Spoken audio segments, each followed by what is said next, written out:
You know, some of the world's most beautiful gardens, they're not just for looking at. You're actually meant to read them.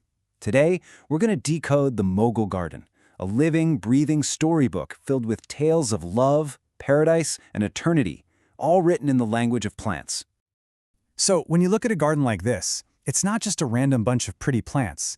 It's a carefully composed language. Every single tree, every flower, was chosen for a very specific reason, to say something specific. The question is, do we even know the language anymore? So, to read these gardens, we've got to learn their vocabulary.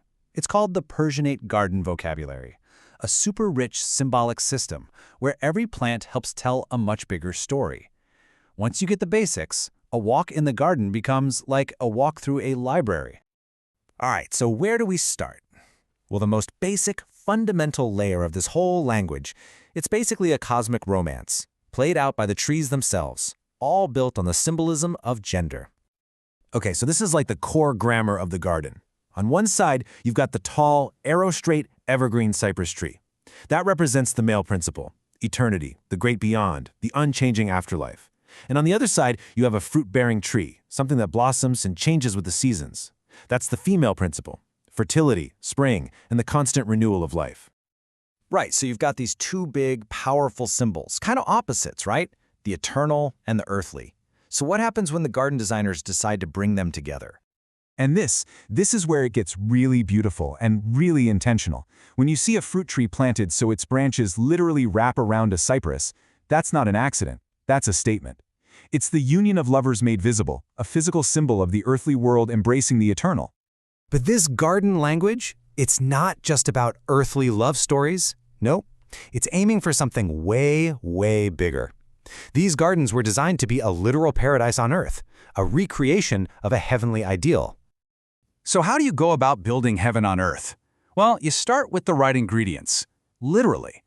The designers picked plants that are specifically mentioned in the Quran's description of paradise.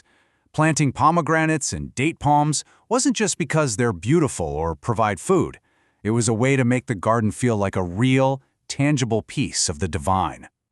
And this idea, it goes all the way down to the ground you're walking on. Or walking above, I should say. They'd plant these low-growing flowers like anemones so that when you look down from a raised path, it looked just like a living, breathing floral carpet. Exactly like the ones promised to the faithful in Jannah, the Islamic concept of paradise. Of course, paradise isn't just about what you see, right? It's a whole vibe. It's about what you feel. So creating cool, refreshing shade with lots of trees and making sure you could always hear the sound of running water, those weren't just nice-to-haves. They were like essential requirements to really capture that heavenly feeling. And you know, like any living language, this one borrowed words from its neighbors. The Mughals folded in the Hindu custom of hanging these auspicious mango or ashoka leaves over doorways. It's this beautiful layer that adds a specific meaning of welcome to the garden's vocabulary. Okay, so we've got the big picture, the cosmic romance, the echoes of paradise.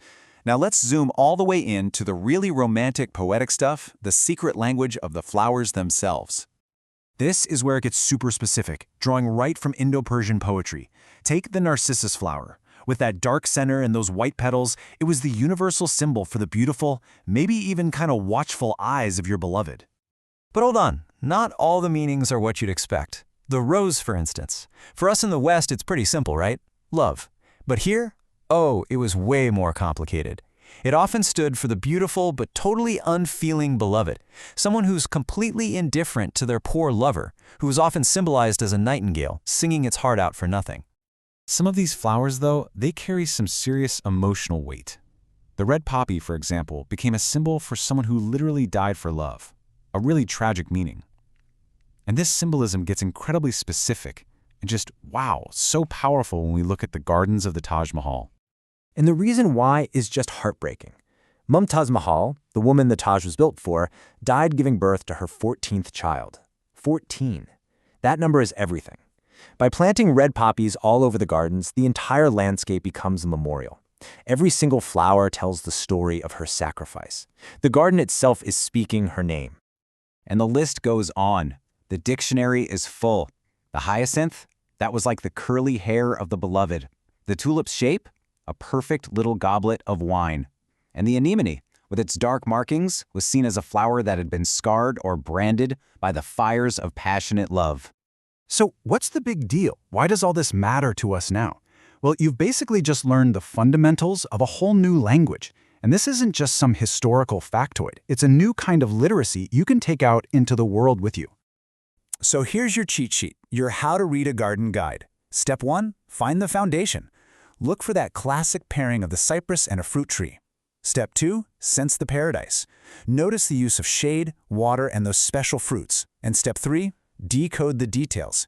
See if you can spot a narcissus, a rose, or a poppy, and read its poetic meaning. Because ultimately, here's the thing to remember. A garden from this tradition is never just a pretty place. It's a text. It's carefully written with a super rich vocabulary, telling these huge stories of life, death, love, and paradise. And they're all just waiting for someone like you to come along and read them. And that really brings us to the final thought here.